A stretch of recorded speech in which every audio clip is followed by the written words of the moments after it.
Hello and welcome to another beautiful episode of Softline. I'm Nancy Vanigo and with me today is Eddie Young. Hey Young. Eddie, how are you? The tone, what would I call the tone today?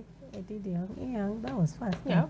No, you didn't drag that. You said So variety. if I were in music, just I don't know those music terminologies to know whether that's a single beat, double beat. Hello everyone, how are you today?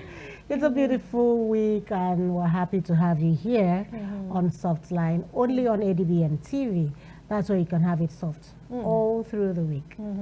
And it's going to be as soft as you can imagine, as usual. So just stay there. Yeah. So Eddie, how are you today? I'm fine, and you? I'm fine, thank you. What do you have for us? What do we have? What do we have for What each do we other? Remember you said it's yeah. a we, a thing. No, I didn't personalize it. What do you have for us? How Give us can I have gist. something? Give Okay, us so gist. okay, so now, I was trying to imagine something came up. You know what they call grapevine? Yeah.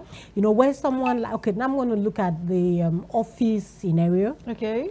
Where you have people gossip, backbite about management or other staff. When another staff is going to run down a fellow staff just to gain favor, and then. If the information is going around, they'll say it's grapevine. So I'm asking, is it really right to allow that? So I had to interact with one or two people, and there's someone who said she was a managerial staff, but retired. I said she never allowed that. If you come to her office gossiping a fellow person, she'll sit you there, call the person, and say, okay, explain yourself. And that helped curb all this gossip and backbiting and all of that. And then there are people, I had an experience where one said grapevine is a tool for managerial whatever. It's a leadership, so you use it to deploy whatever in management. I said, for crying out loud. Where are we? Where do we stand? Is it a two? Or is exactly. It a so what's your opinion on tech? Do you believe when you mentioned like the managerial staff who encourages, who discouraged. Who discouraged? Okay. It now took me, and I remembered an incident where one of our managers in this company said somebody came to him and gossiped, not report, because if it's report, you like make it open, like you do an investigation. But this was more like a gossip, and said something about another staffer, and he was like, after the whole story went down, he was like, okay, are you sure? Yeah, this is what is happening. Okay, don't worry. And he stepped out and he went to bring the person. He just goes, and I could just imagine the awkward moments, where the guy was sitting down, and this is somebody who just gossiped, and here the person is, all right, repeat what you just said. Oh my goodness. So I just remember that. But in my own opinion, I think it's not something to be encouraged. Yeah, because if you actually encourage it, it will now breed hatred. It will give people the what they call it, the space, to talk down. And there's nothing as bad as you coming in and then hearing people talking down on you emotionally, psychologically. It brings you down. It will affect your output in the But office. I encourage managers who create room for interaction with their subs. Like if you have a problem with your colleague, and just come up, say it. You don't have to. We sort it out. We sort it out immediately. We clear it. We don't give room for speculations, because that is where the problem comes in. So that's that. Yeah. So grapevine for me, I think there are areas which it could actually be applied, but not in all cases. Yeah. In the office scenario, even at home, or I think everywhere. Not when people say someone said. Who is someone when you can't say who this person is? So I think it should be discouraged, except for investigative purposes and on sensitive issues. But eventually, so maybe you're trying to investigate an issue, and a sensitive one, and your informant is pleading to be anonymous. So you can use, but where that someone is being deliberate, I think you should discourage that.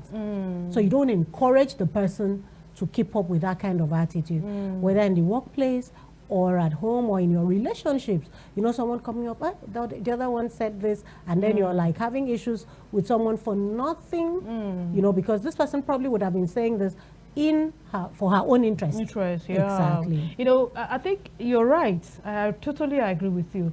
But now we can help these situations. No matter how much you try to stop it, they happen. So the onus now lies on the head.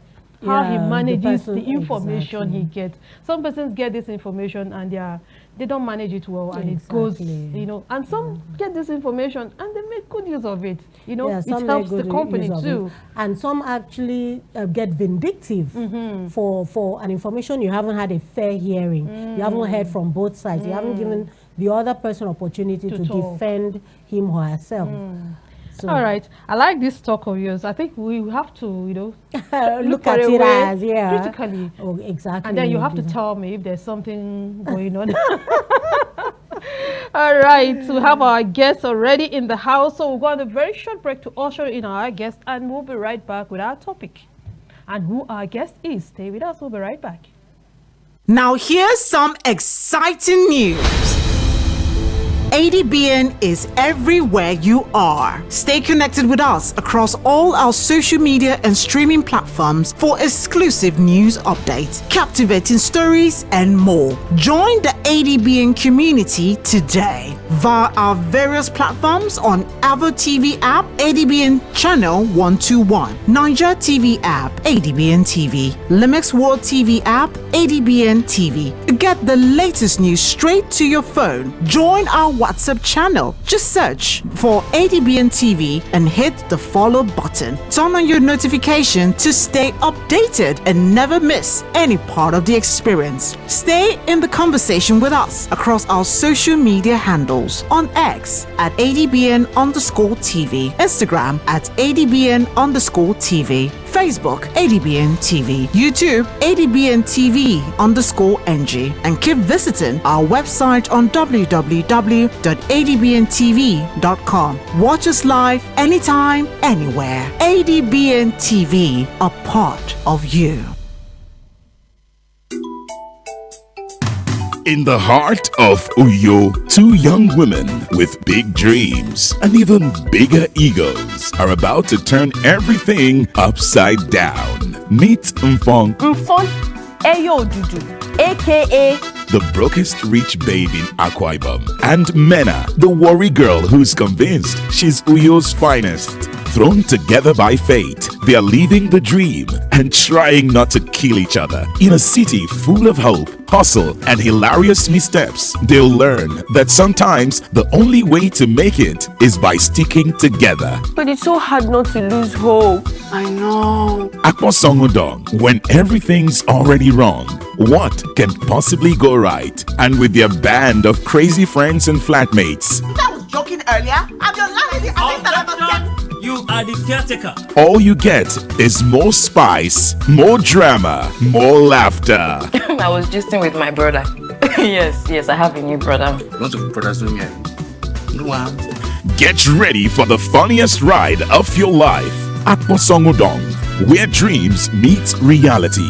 What could go wrong? Everything. So you see, these are our billionaire dreams. You don't go ever die. Tomorrow, we go harder.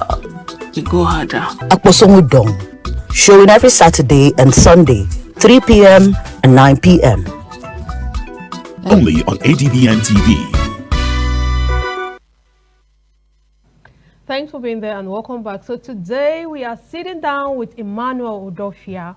He's the PRO of Akwa Ibom State Fire Service to talk about something that affects us all, fire safety. From prevention tips to emergency response, we'll be covering it and all. And of course, we'll touch on the roles they play in responding to other emergencies like flood. So let's get started with this very crucial conversation. Mr. Manuel, you're welcome to the show. Yeah, thank you. I'm glad to be here. Yay! Welcome. Thank you so much. Thank you so much. You know, I like the energy. The energy, right? Yeah. I don't know. Sometimes people nickname me Fire. Oh. Perhaps the passion, the zeal. Yeah. Yeah. When it has to do with human. I don't give it a second thought. Okay. That when it has to do with life. So I do my job. Even at 12 midnight to call me. Okay. I'll be up and doing. Yeah. So that's you as a person. That's me as a person. Then, so as an organization. As an organization, in fact, I would say that almost all the safety personnel we have, they are caught up with the vision. To saving lives and property. You know, I think that's key, because if you do not have passion for such job as firefighting, you can't succeed. You can't at It's all. about passion. So our men are so passionate. So that's good to know. That's good to know. So let's kick off this conversation with I would really like to know the kind of emergency calls you get and how you respond to them. Emergency call comes in almost on a regular. Okay. Yeah, and the response is always outright. Okay. You like know, the emergency calls, I would like to know is like on a 1 to 10 basis. Like I get 10 calls on fire. How frequent? Yeah, I get. I was coming there. Okay. You know, there's this mentality most people have. This is rainy season, so they will say, "Oh, we have less fire in rainy season," and that's wrong. You know, why? Before I now give you the scale between 1 to 10, right? Now, some couple of weeks ago, I was on a radio station in Akwa Ibom State, and I was asked, "Sir, why do we have fire also in rainy season?" I said, "Fire does not recognize rainy nor dry season. All fire knows is that as far as human lives in a property, there's bound to be fire, whether dry season or rainy season, because fire does not just happen on its own. 90% of fire that occurs is human carelessness. So it's human related. So as far as humans are there. So now on a scale of 1 to 10, I would say I want to be very modest. 1 to 6.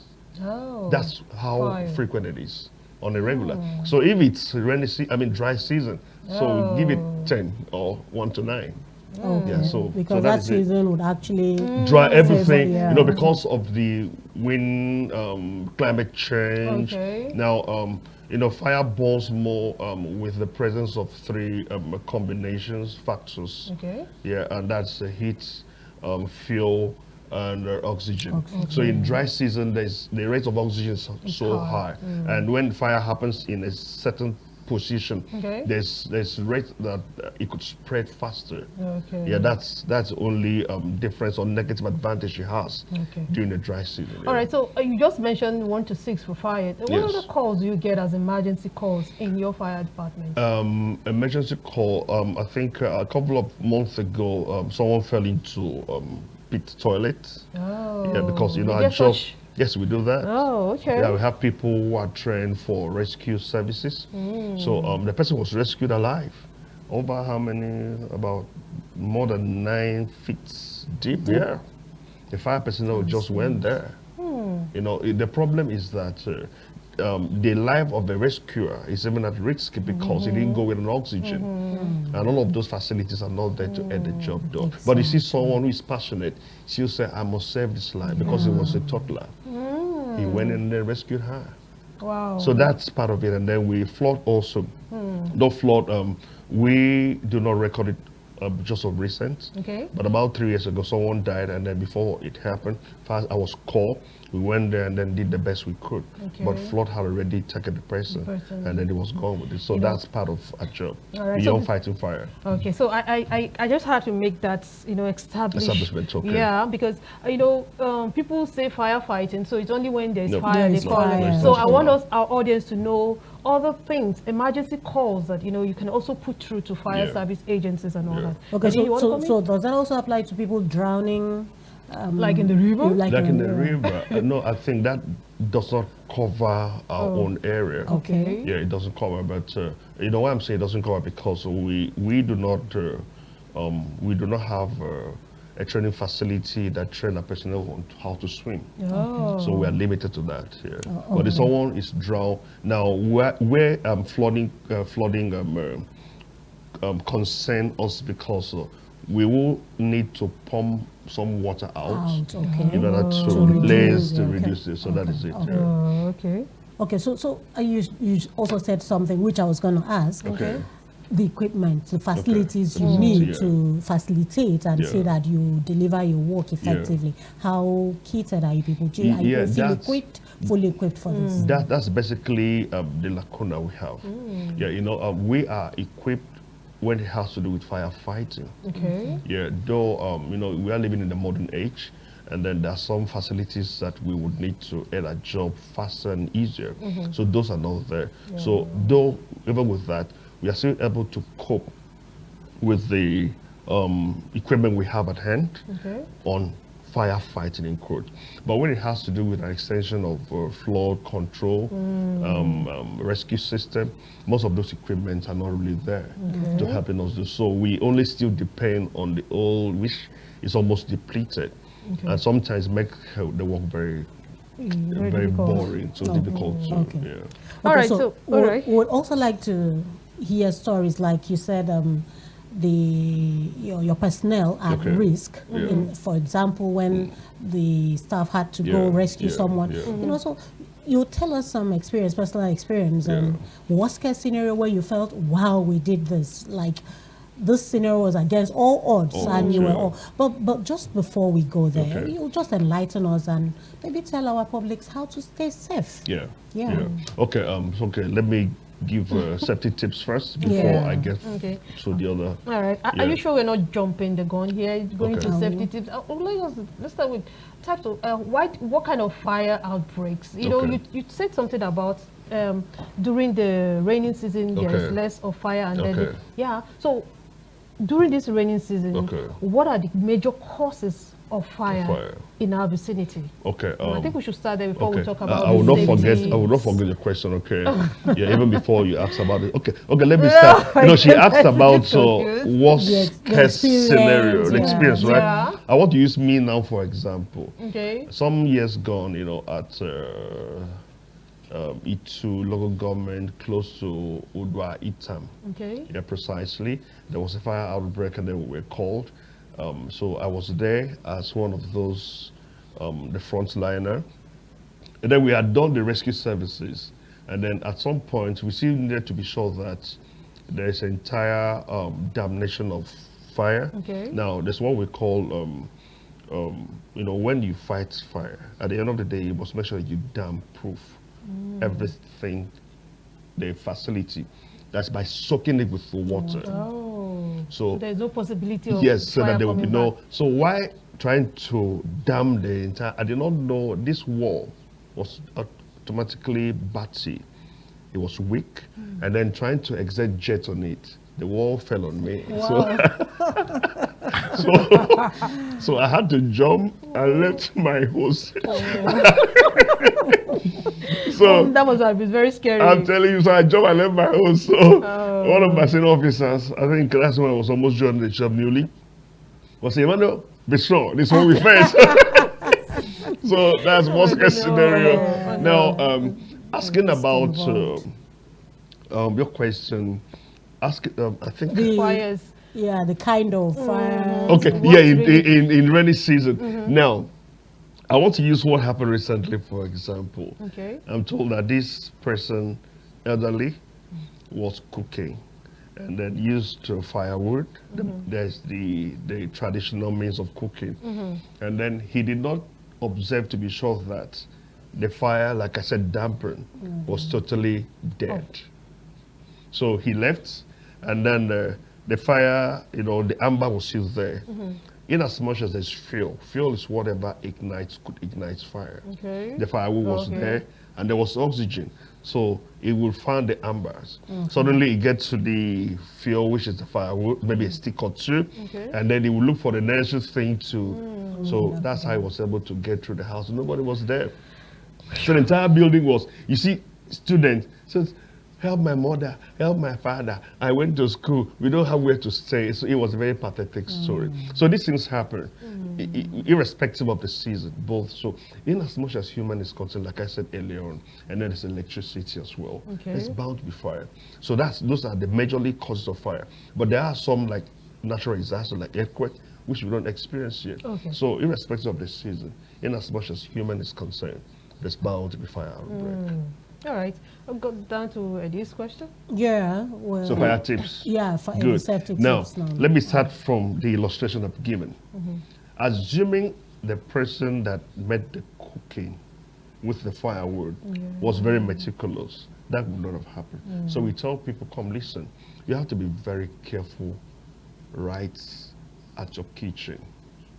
Make sure that you don't leave any stone unturned. You know, we have children of this age who are very curious. You see a chap seeing the mommy or daddy perhaps in the kitchen, lighting the gas, and then that child will want to experiment that. what just happened? And then trying to do that, he or she might not know the procedures. Okay. So keep your children away from kitchen.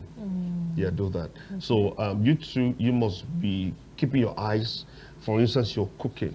In this fast age, people are always on their phone. There are people that if you take their phone away from them for 10 minutes, it's like you're killing them. So just imagine the person is having food on fire, right? And then busy, does not even pay attention to what was on the fire. That could lead to a disaster, okay? So when it has to do with electricity, I said this and I want to say this again.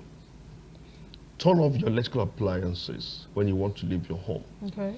Early this year, 1st January, precisely, somewhere at Shelter Freak in Akwa, Ibom, precisely. So there was fire outbreak. What happened is that these people had went for holidays. Okay. So they didn't turn off their electrical appliances, especially, I think it was an air conditioner. So NEPA brought lights, it was sporadically, they give and take. So when it happens like that, if the cable you use for connection wasn't too strong, there's possibility that it could weaken everything. And that is potential fire outbreak. Wow. That's what happened. Wow. The entire building brought down.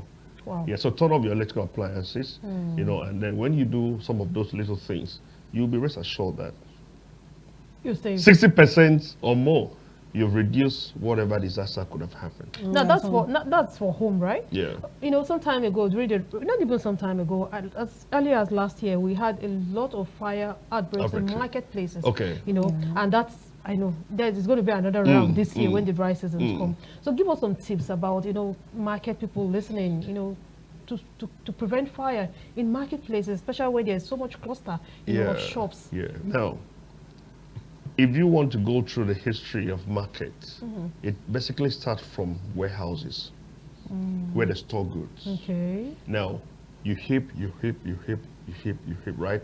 And now, if that happened, and then maybe there's either a leakage with the cable, okay, or maybe someone kept a naked flame around, or is cooking close to the warehouse, and they did not pay good attention. There's possibility that fire could got into those goods, and then it spreads. Like that's what I'm saying. It basically all happens around warehouses, but the truth still remains that it can be curtailed. See, when it has to do with fire, you may not totally eliminate it, but you can reduce the risk by giving people information. That's why fire service presently now, we do more than fighting fire.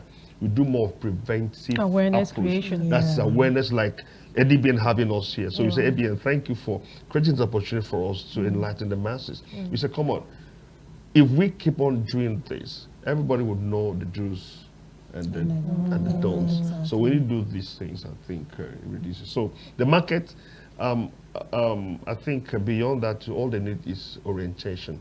We do that a lot.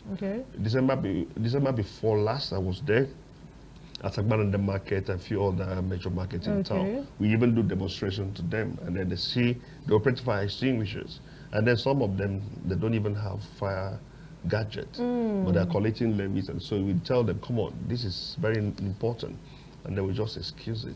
Yeah, so everybody's hand has to be on the deck. It's not just about fire service alone. Okay, so beyond the fire extinguisher, what other item or products can one have to at least at the preliminary extinguish fire just before the fire service help? Thank you. You know, fire has classes. Class A, B, C, it's much, right? But the ones that are very much peculiar to us, domestically, falls under class A, B, and C. Now, if you do not have fire extinguisher, right, you know, people has alternative means of extinguishing fire. You know, sometimes you see people bring out buckets with detergent. Okay. You put water and stir. So that flex now, when you use it, it can quench fire depending on the level. Of the so fire. that falls under class B. Okay. Which is flammable liquid, or that's foam concentrate rather.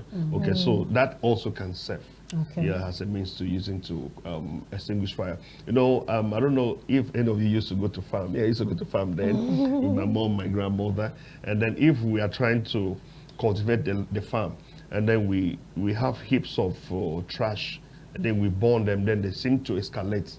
You know what we do? We cut dry leaves, and then start to beat that fire. So we call it bat method. Bat method, that's still one of the ways to extinguish, one of the means to extinguishing fire. So there are so many, but I'm sharing this so far. Yeah, and that's another thing during farm season, Yeah, the during bush farming burning. season, yeah, bush burning, yeah. Okay. So, but I don't know if it's a myth of late, I think on the internet and a lot of other sources of information that cook. This mineral we take can help extinguish fire. I don't know to what extent that can be true. My hands have been innocent. You know, when I say I've been innocent, I've not proven that to be. People have. Someone called me and said, "Piaro, can I use coke?" I said, "Oh, guy, if you have coke, do your coke." I don't know about that, so because it's not scientifically but something we can proven. experiment, though. I wouldn't want to do that because anything that is not within the purview of my profession, I don't want to tell anybody. We have not, during my training, I've had several training. I've had both structural fire training. I've had aviation fire training. I've been certified. So none of those have I been told to use coke. But then remember, we get to see new things every day. So maybe Nancy, if you try that for me and tell me the alcohol be glad. You know, but then with the awareness you guys are creating, I appreciate it. I love it so much. You know, when people go out to communities to enlighten people about the hazards on fire and all that. But what is the impact? You know, is it this awareness you're creating? Is it really giving positive impact? Are you seeing people really, you know, helping to prevent fire? And even when the fire outbreak comes, do you see people knowing what to do? You know, those are ways you can be able to tell if your sensitization is making an impact. Yeah, sure, it does do, yeah. Okay. Yeah, it does. Now, I want to give this example, experience rather. Okay. I had a mother called me last year, about mid last year. Said, "Emmanuel, thank you. My daughter came back from school and said you, particularly and your team, were in their school." Yeah, I wouldn't want to mention this, it's secondary school. So we did training, fire sensitization program, did training practicals for them. Okay. And that was awesome. So now this child now got back home and told the mom, "Say this is what fire service say we should not do again." No. And the mom called and she was saying, "Sorry, I've been a culprit. For all these years, I've been doing things wrongly." So that was an impact. Yeah. A great one. Yeah, and when it has to do to, you know how much knowledge given to oneself is helpful to such when the person is able to apply. There's a feedback. Right? Good. So now, if you look at the rate of fire outbreak, to be very candid, it's reducing even in the dry season. Okay. Why? Because the advocacy is getting to the nooks and the cranny, and people are putting it to work. So I would say it's having impact. It's having impact. Yeah. That's great. I want you to debunk this already. There is this saying that when there's fire, people tend to pour in water because, you know, when there's fire, the first thing that comes to mind is to get water and pour in the water. What is the effect of that water? Not now diluted with detergent or anything, just water. Okay, just imagine now, you just carry water and pour in a fire that was class B. That's flammable liquid. You know what is going to happen? The fire is going to burn some more. Oh. Yes, it will burn some more because you're using the wrong application method. Yes, it burns some more. Except maybe you use the right application or extinguishing media. Okay. Now, for instance, you're in your kitchen, you are cooking, you're trying to heat your oil for stew also, and maybe just from your fingertip, water fell into the oil. Yeah. There's a reaction. So there's reaction. So now that water with that oil, they are not supposed to be together. So that's the reaction that happens when people now will do things carelessly. Now you have good intention to use water. Now the question should be, what is the material or the equipment that's gotten with fire that you're using ordinary water now? All right. So Yeah, we're going on a break, right? So I think when we return, I was going to chip that in. The director had showed the classes of fire. Okay. So when we return and after our tweets, we'll stay on that. And Okay, then the he will classes take of fire. us, one after the other, the class A, the materials, the this, and then we'll talk. I think that will help All us. right, And we'll to narrow down understand the information classes well. more, right? Okay, Yeah. so we'll go on a very short break. And when we'll come back, just like Eddie said, we'll talk about the classes of fire. Stay with us. We'll be right back.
All right, thanks for being there. So we're still discussing fire safety awareness, and we have Mr. Emmanuel in the studio with us. He's the PRO Fire Service for Akwa Ibom State, and he's really doing justice to this topic. So we're talking about the classes of fire, Eddie. She says she wants to know the class A, class B, and what? I think let's go for our tweets. So when we're done with let's go ahead. Let's go ahead with the classes. Okay, yeah, okay. So I think the director, the fire classes. Yeah. So we have the class A. Yeah, ordinary there are very many. consumables. There are very many. Yeah. Okay, so we can make do with this because of time, because we can't exhaust. Okay, so we have the A. now, see what happened. Okay, class of fire. Not all is domesticated. Oh. Yeah, there's some that are industrial, so that one does not concern you. Okay. Good. So I can speak to the ones that involve. So it could concern someone that out there concerns listening. domestically. Yeah. Now, number one, class A is fire that involves free burning material. Okay. You know. That is normal paper, textile, dry wood, dry leaves, and the rest, right? So the extinguishing media to that is water, gas, fire extinguisher. Water, gas. So if you do not have water, gas, fire extinguisher, you can use ordinary water. That's where you can use ordinary water. Oh, okay. But if it's fire that involves class B, which is flammable liquid, you cannot try ordinary water to that. Okay. So that extinguishing media is foam concentrate. Okay.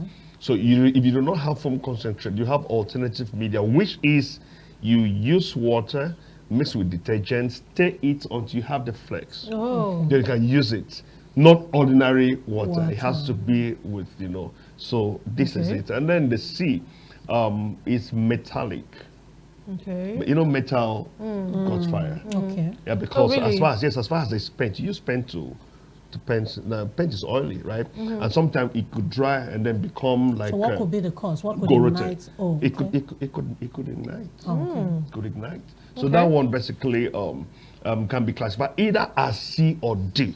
Okay. Electricity too, can also be classified into that. Okay. But when it has to do with that, there's what we call universal extinguishing media, which is fire extinguisher, and that's DCP, dry chemical powder.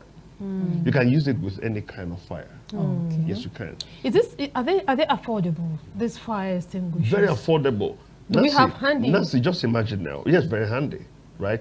Now, someone could spend millions of naira to build a facility, but cannot spend less than 100,000 to have some fire extinguishers in the building. Is that sensible enough?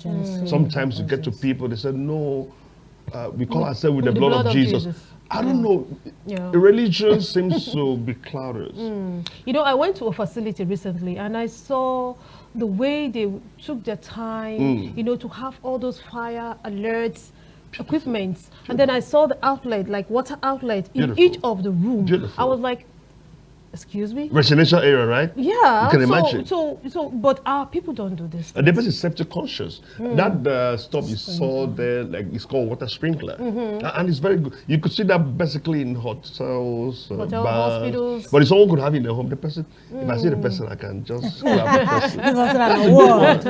All right, so let's take this tweet. We just have one tweet, and it's a funny one. I think we should take it. Okay, the tweet is from Scottish, and he says, if you've been drinking alcohol and taking drugs, don't cook. You will be less alert to the signs of fire. You are more likely to fall asleep. You are less likely to wake up if a fire does start. Instead, prepare a cold snack or buy carry-out food. Well, that's the only tweet we have. But I think this is a very great message here. You know, so if you are drunk, so if you're drunk, then there's fire. You're likely going to be roasted. You become a victim.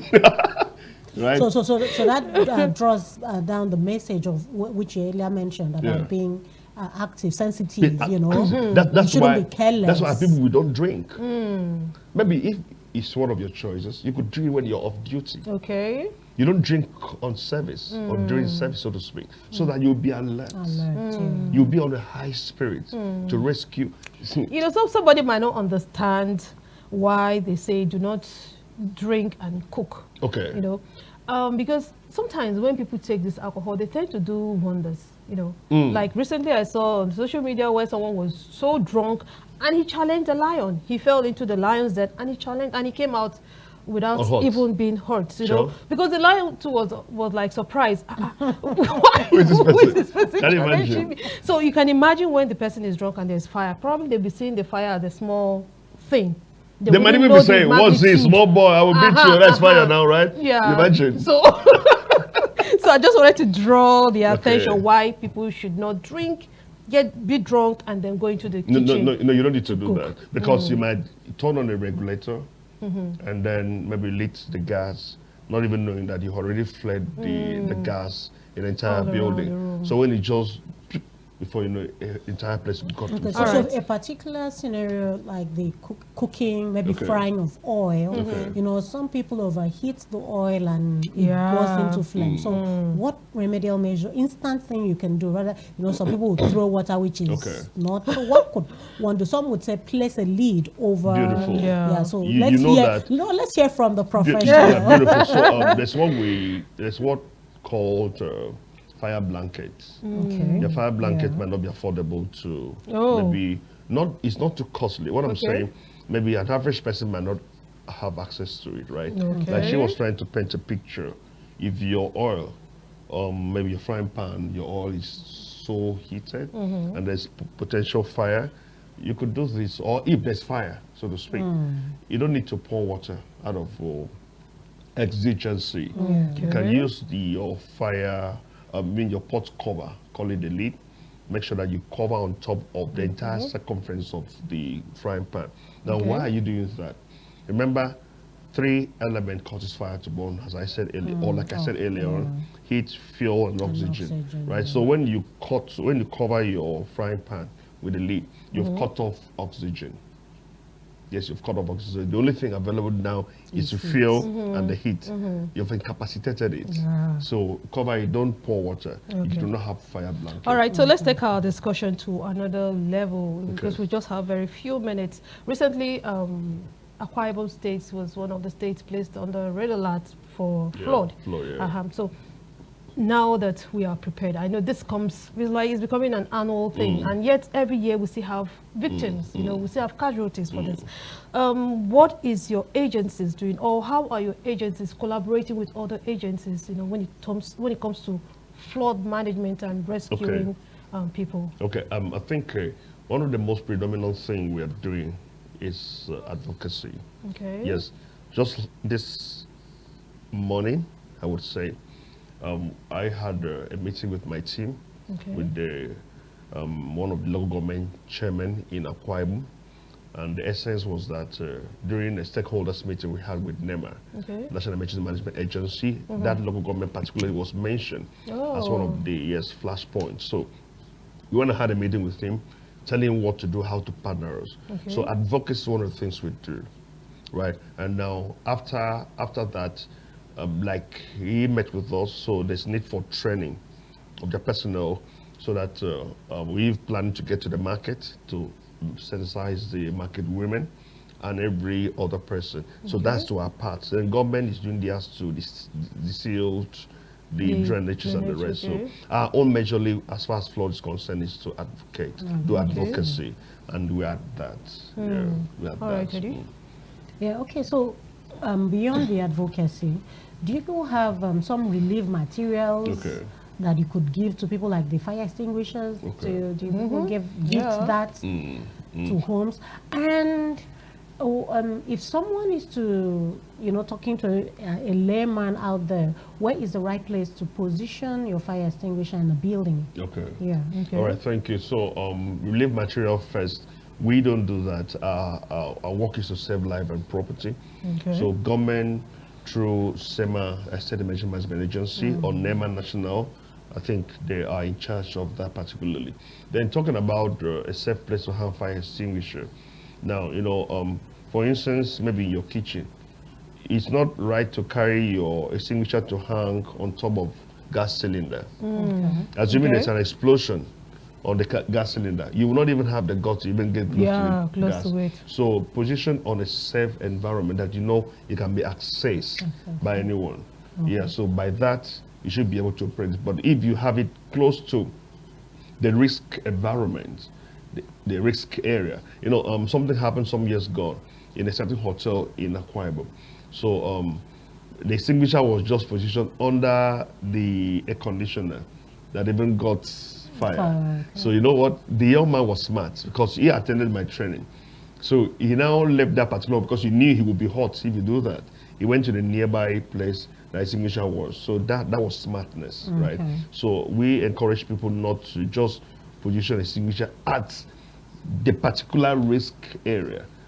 Make it a bit distance so that someone can access it if there's any incidents. Okay, so how about operating this? Because I know a lot of people we have just saw there was a logo on the tip. Exactly. So if you can just...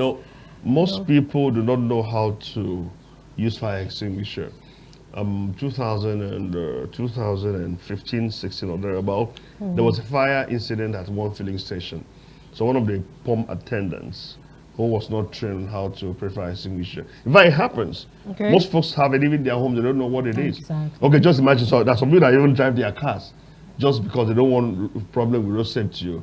They just have it without knowing how to operate. So this poor girl now carried the extinguisher, the 9 kg cylinder, and throw inside fire. So to her, when the heat comes on it will explode to fire. So that was ignoramus. So, so that's not how to operate. So very simple way to operate. Just have this 4-letter word in your mind. PASS. P-A-S-S. It's already there. Right? Good. PASS. P-A-S-S. So you pull the safety pin, right? And then aim the nozzle at the base. Not on the flame, at the base of the fire. But listen though, it's not applicable with all kind of fire. When fire is overgrown, run for your help and call the attention of fire service. Now this extinguisher is only at the incipient, when fire just begins, right? So you pull the safety pin, aim at the base, you squeeze the handle, the nozzle. When you squeeze, the Frogger pump will be activated, so the content will now come out. So when you're done, you see the sweep, right? Now you sweep to the left, to the right, because when fire happens, it spreads because of wind. You can get to the left, to the right. So when you sweep, you're able to cover the circumference that fire had gotten to. So by that, the fire is off. Now, if you are in a room where there's fire, what are those safety tips? What kind of advice would you give to a person in a room, with smoke, thick smoke, you cannot see anything? Beautiful. In a room that is totally overwhelmed with smoke, okay, maybe you went out, you discover that there's a smoke in your house. Don't just walk straight to that house. When you walk straight, the carbon monoxide, the minute you just inhale just one puff, you're gone. Yes, it blocks your trachea, your entire respiratory system is off. So what you need to do at that time is you crawl inside that room. Or if it happens in a sitting room, you were at your kitchen or you were at your bedroom, just crawl. Okay. Now, crawling is either to get yourself to the exits and then go out. Or crawling is either to locate what could cause the smoke. No. To either turn it off. Why crawling? Because you're still in why crawling is, while the flame is going, it's going like this up, right? Now there's a percentage of oxygen, about 6% underneath that you can still breathe. Oh. But when you're walking straight, you're caught up with that carbon monoxide. So that's why I said, if there's smoke in the room, do not just walk straight into it. Just crawl. When you crawl, you still have some percentage of oxygen to breathe. Either to find yourself out or to locate the possible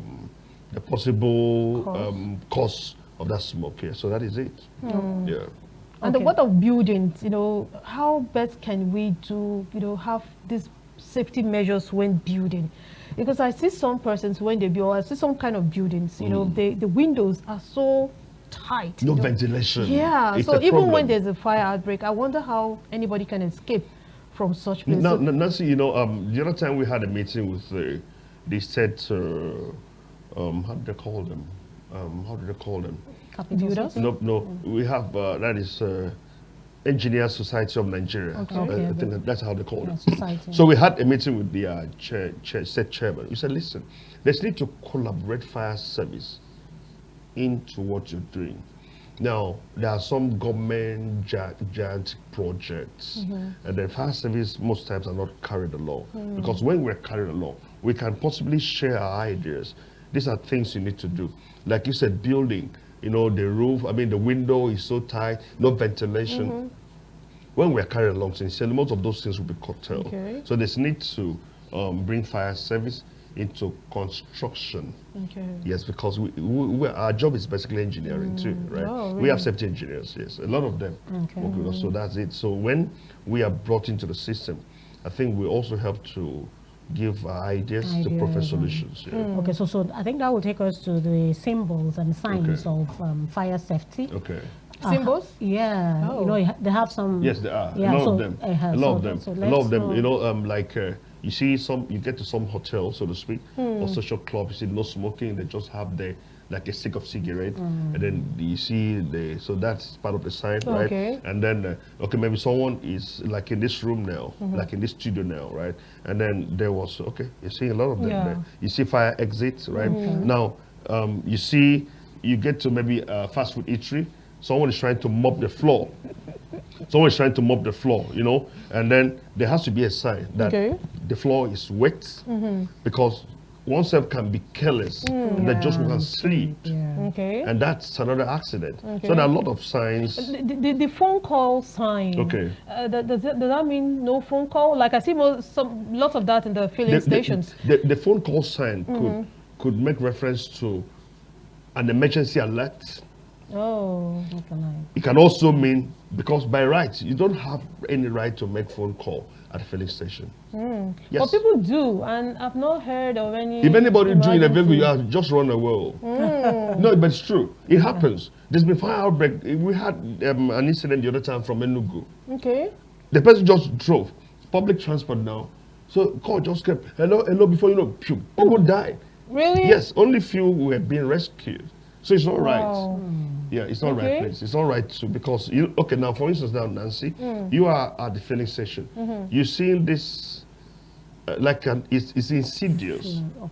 You can't feel it, but you see the smoke is just dancing, the flame is dancing around. That's potential spark for fire. If there's any naked flame around. Now why does phone get into that? Because the phone is already highly electromagnetic. So the radiation. So the radiation, it has a way of. So that even in the kitchen too. We said do not answer your phone calls at kitchen.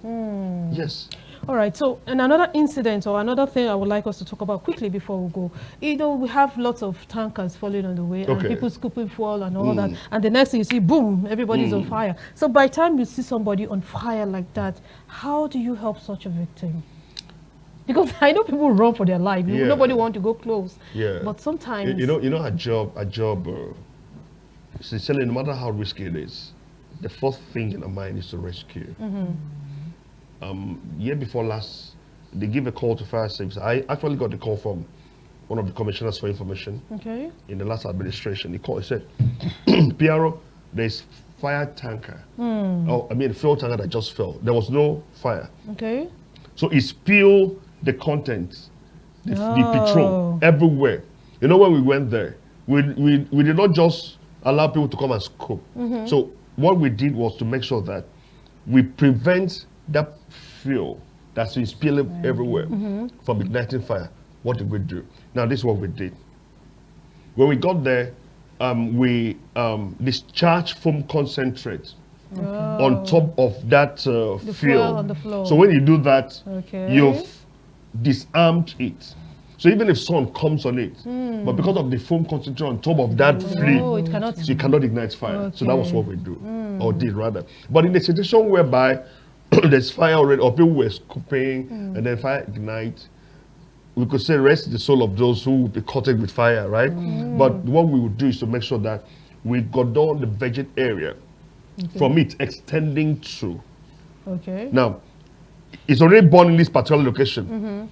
And there's something we can do. We allow it to burn until the flame, the liquid is gone totally. But we make sure that we protect this other area that he has not gotten to from it spreading. So that's basically what we do. You know, you said rest the soul of those caught in the fire. I understand, but I've seen scenarios where you see somebody running with fire, you know, and people are like, what can we do? What can we do? Crawl. No. Roll on the floor. Oh, okay. Yeah, roll on the floor. Roll. Now, when someone is running with fire, there's naked flame on your body or on your shirt, you're running. You're even helping the fire to burn some more. You're igniting oxygen now. As you're running, the fire is burning some more. But if you just lay on the floor and roll, you cut off that oxygen. The flame is totally gone.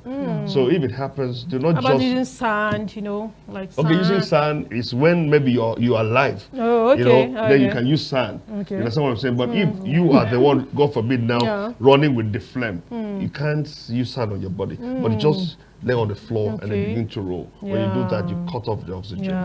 Oh, thank you so much. Thank you so much, Mr. Emmanuel, for your insight today. It's been wonderful, I must tell you. It's educative, and I know I enjoyed every bit of it, right? We enjoyed it. We enjoyed it. So if people need more, you can pay me, I'll train you over a century. All right, so before we go, just a closing remark for our audience watching you out there. Stay safe. Do not look for fire problem or trouble. When you look for your own, you don't go feel withstand. So by that I mean, make sure that you keep all your electrical appliances safe. Turn it off when you need to. Don't overload your electrical appliances. And then keep eye on your children. Don't allow them play with naked flame at home. Maybe mastic, maybe candle. Maybe a lighter and the rest of the things. All right, we didn't even talk about leveraging on technology, you know. Technology. Yeah, there should be new things, you know, ways to fight. Maybe when we come next time. I just giving you a hint of,